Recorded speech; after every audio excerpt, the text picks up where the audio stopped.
Hello, lovely, it's Lex, and I have a new game for you called Speed Dating for Ghosts.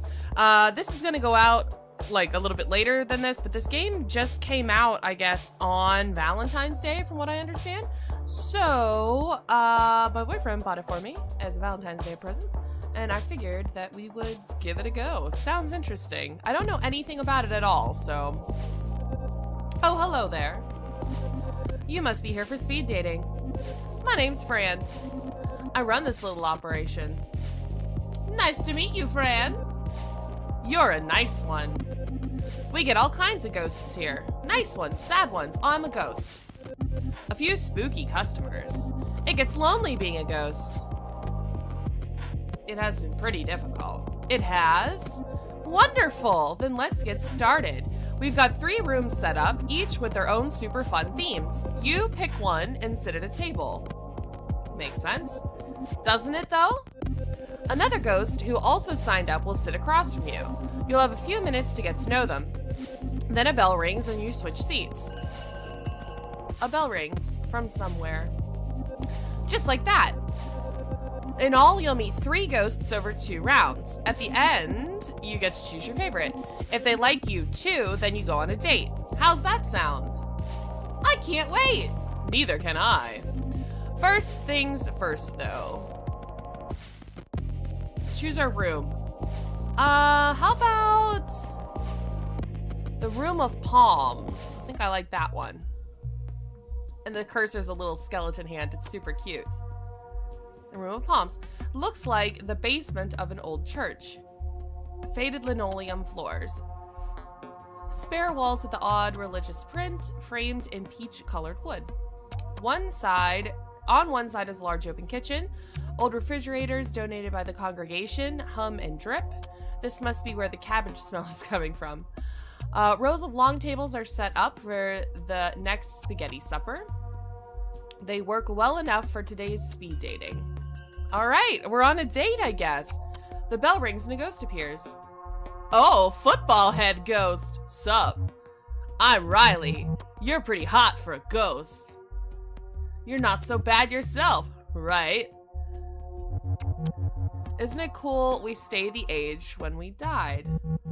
Makes dying young a little better. How'd you die? Long story. I'm gonna guess you took a football to the head. Wide receiver in high school, got real good. When it came time for college, bam, full scholarship. But football's rough. When you catch passes like I did, you take a lot of blows. Ha ha ha ha. After a while, I started getting headaches, get dizzy standing up, but I kept on playing. Well, yeah, because he had a concussion. Best years until one day. Yep.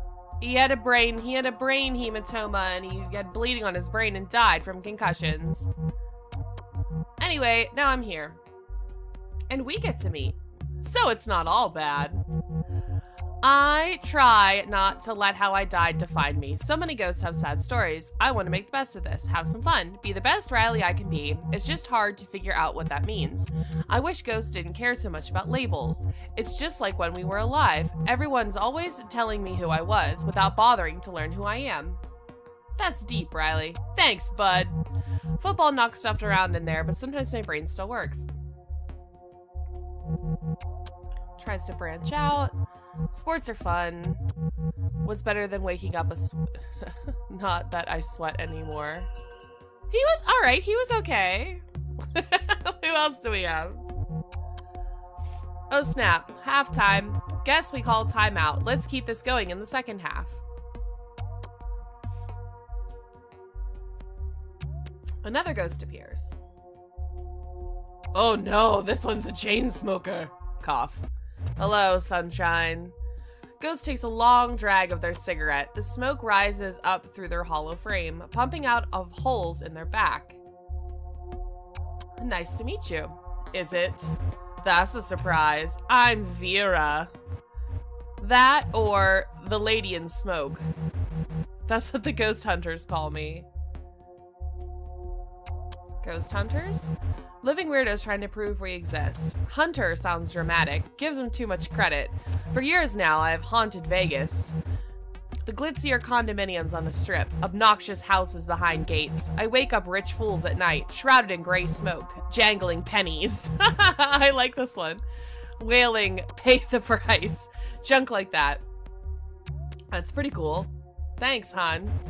Spent lots of time working on it. I like when they choke on the smoke, choke themselves awake. Then they see me, floating at the foot of the bed, looking ready for a funeral. It works. Except when the smoke alarm goes off. Then it's not as scary. You should disconnect the alarm, Vera laughs. Why didn't I think of that? What's a ghost? Why does a ghost like you need a place like this? Curiosity. It's good to be curious, especially now. When you've been dead as long as I have, you start feeling like you've seen it all. Hold on to that curiosity. It'll save your life. Don't you mean your death? Whatever. The bell rings. Guess that's the bell. I wasn't with her for nearly as long. We'll have to pick this up later. See ya. And then I guess this is our final one. Oh my goodness. Hey, you look weird. Hey, I'm Stephanie. Okay, you're a lady ghost, apparently. Well, you can call me Steph. Everybody does. Hi, Steph. Hey. Oh gosh, I'm nervous. I've never done anything like this before. I spent like an hour putting my face on this one. It's a mask. That's funny. You look nice. Thank you. That's sweet of you to say. What brings you to speed dating? I've been single for a while. At first, it was great. I did what I wanted to do, taught myself some Japanese, played my clarinet every day without fail, allowed myself time to get to know the real me. But after a while, the silence gets to you. My cat only says so much. Oh my god, they have a cat. Clarence. After the angel. But he's more of a demon, especially around food. You know how most cats have this pleasant meow, almost a mew? Clarence wails and whines, all raspy like he's dying or dead. Haha, you probably think I'm so weird.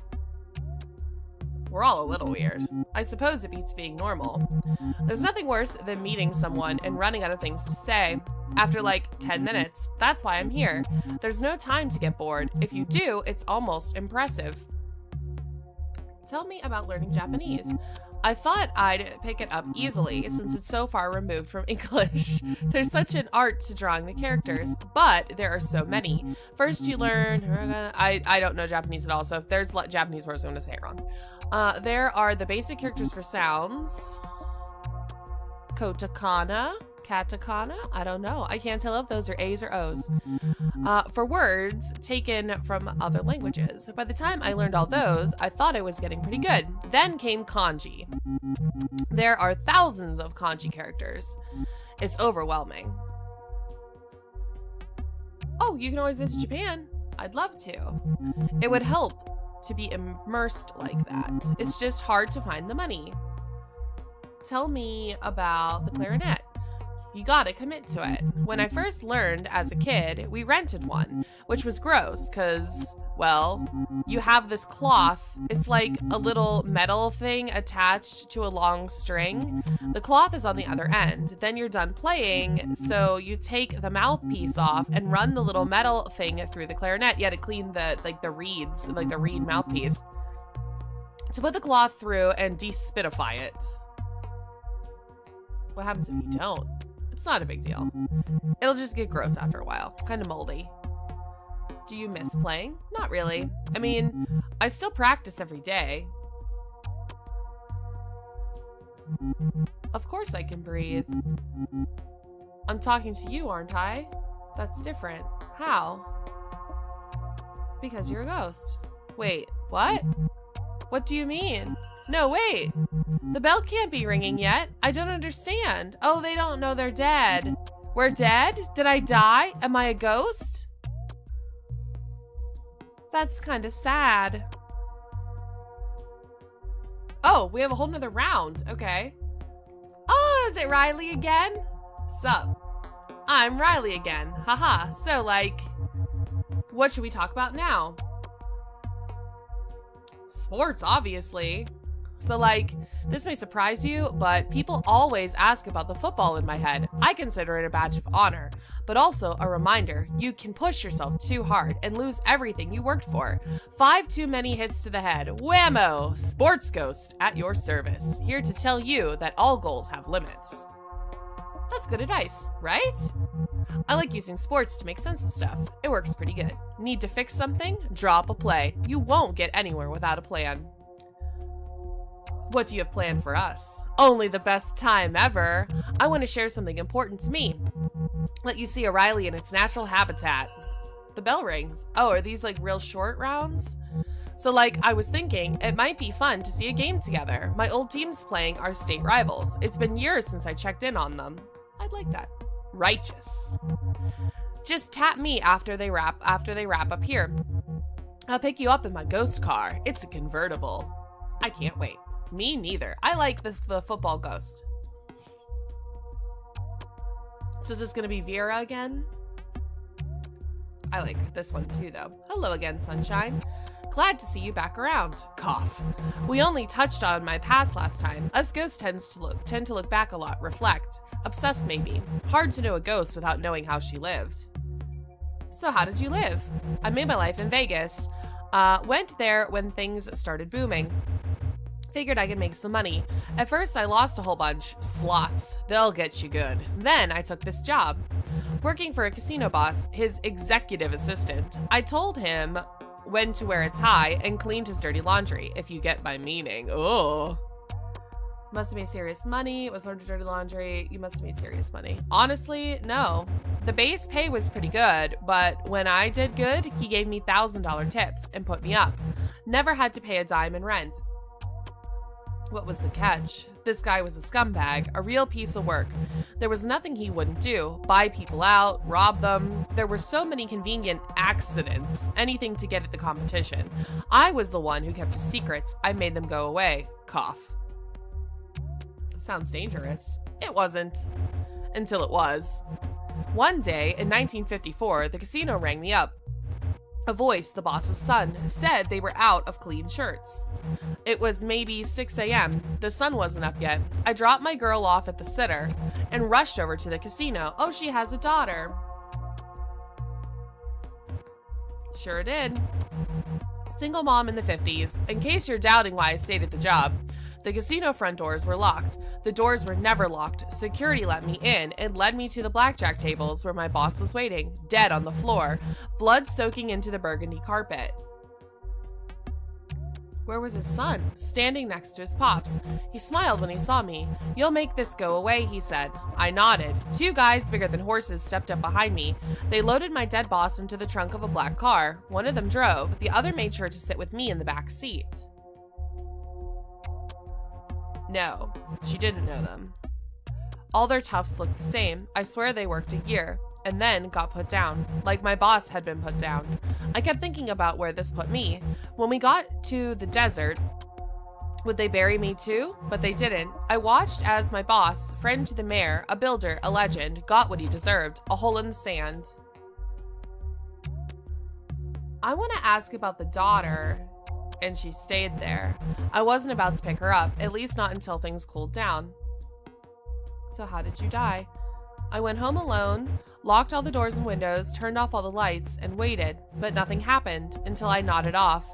Oh, they burned her. I woke to an intense heat, took a deep breath, sucking in hot black smoke. My lungs felt like they were burning. I couldn't see. They burned my home down, after making sure that I was inside it. What about your daughter? I made sure she was taken care of, had a bunch of money stashed away. My brother in Tulsa took her in. For a long time, I couldn't bear to see her. And by the time I was ready, I couldn't find her. I don't even know if she's still alive. I like Vera too. Sorry this got so grim. After this is over, maybe we can grab a drink and try not to let the past haunt us, even for just an hour. Oh, now I don't know who I want to pick. I like her and the football ghost. Here's Weirdy McBubble Wrap. So wait, we're actually totally 100% dead?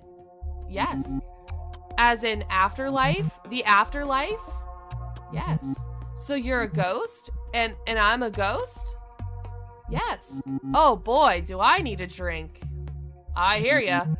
I was never really a big drinker. It's funny though. I sort of feel drunk now, or I don't know, disassociated, like the world is going on without me. It's a familiar feeling. I felt it a lot when I was alive too. What was your life like? It was difficult, except not really. Mostly life was pretty good. Good parents? Good parents, for sure. There was really only one thing wrong with them. They were cooler than me. When I was born, they were in their early 20s. They were all into this weird music, artsy movies about ballet school witches, and fantastic planets that were just creepy. My dad even smoked alternative cigarettes. Meanwhile, I was that dork with all the puzzles, learning languages for fun. My parents were excited when I joined a band. They thought it would help me make friends. Mostly, I just like to practice alone in my room. I wish my parents had been cool. No, you don't. Sigh. I shouldn't be too hard on them. They were by my side during the worst of it. What was the worst of it? This is so hard to talk about. I had cancer, a brain tumor. It was bad. Diagnosed a week after my 19th birthday, I started getting headaches and feeling confused about things. Things would just look wrong, out of place. It's hard to describe. What was your treatment like? It was rough. Radiation, chemo, so much chemo.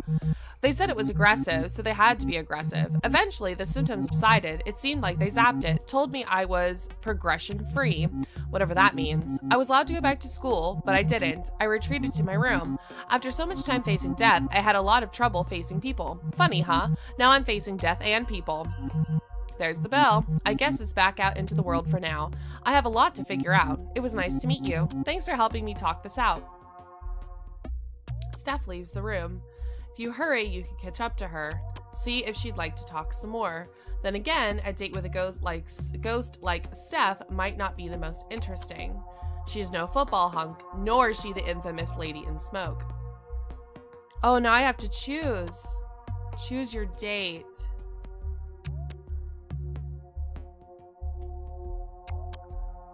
I'm going with Vera because I really liked her.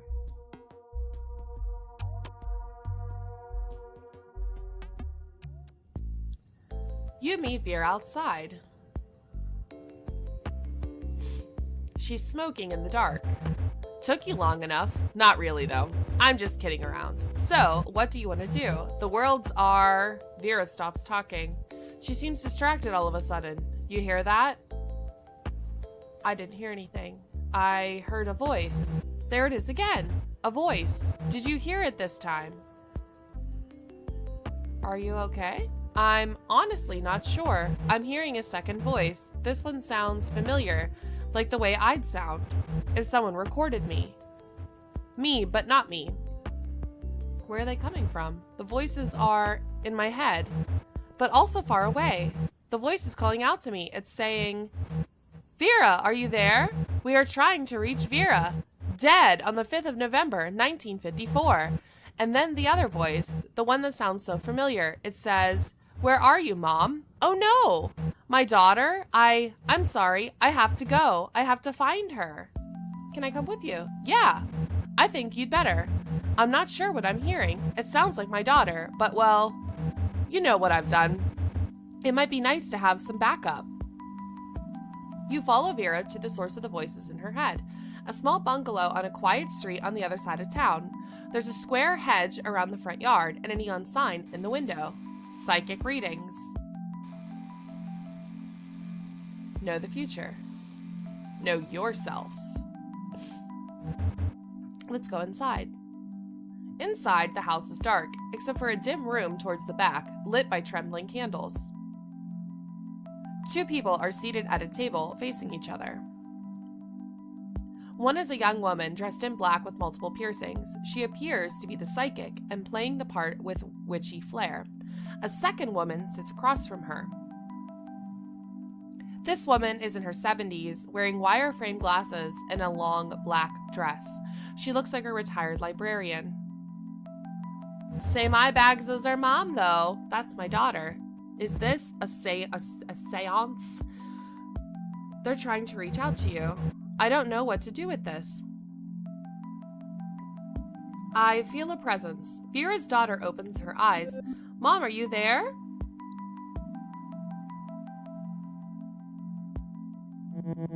Your mother is here. She may not be able to speak, but she is listening. Mom?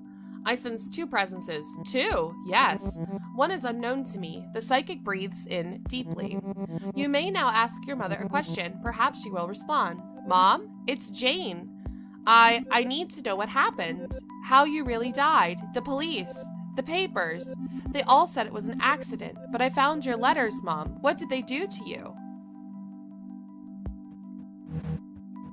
I can't tell her what happened. It's too hard. Can you say something to her? I need her to know that I'm there. I'm just not sure I can do it.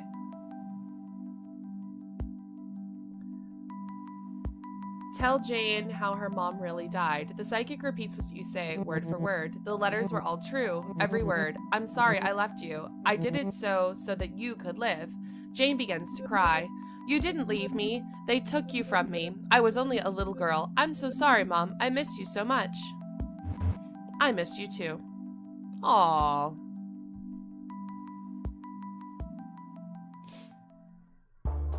Oh, that's the end. All right, so that was super cute. I actually really liked it.